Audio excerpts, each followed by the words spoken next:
ছাড়ার সময় পরিবর্তন করা হয়েছে। এই গাড়িটি রাত 9টা বেজে 35 মিনিটে ছাড়বে। যাত্রীদের অসুবিধার জন্য আমরা দুঃখিত।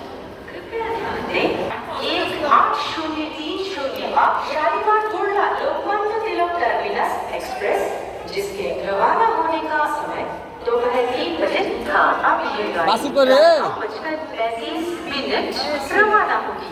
आपको हुई असुविधा के लिए हमें खेद है।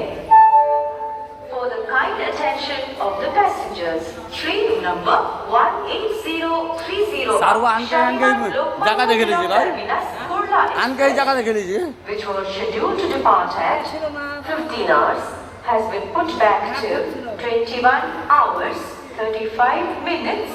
অনুগ্রহ করে শুনবেন গাড়ির সংখ্যা 12841 শালিমার চেন্নাই করমণ্ডলে সুপারফাস্ট এক্সপ্রেস, যার ছাড়ার সঠিক সময় বিকেল 3টে বেজে 15 মিনিটে। এই ট্রেনটি ছাড়ার সময় পরিবর্তন করা হয়েছে। আজকে এই গাড়িটি রাত 12টা বেজে 30 মিনিটে ছাড়বে। যাত্রীদের অসুবিধার জন্য আমরা দুঃখিত। कृपया ध्यान दें गाड़ी संख्या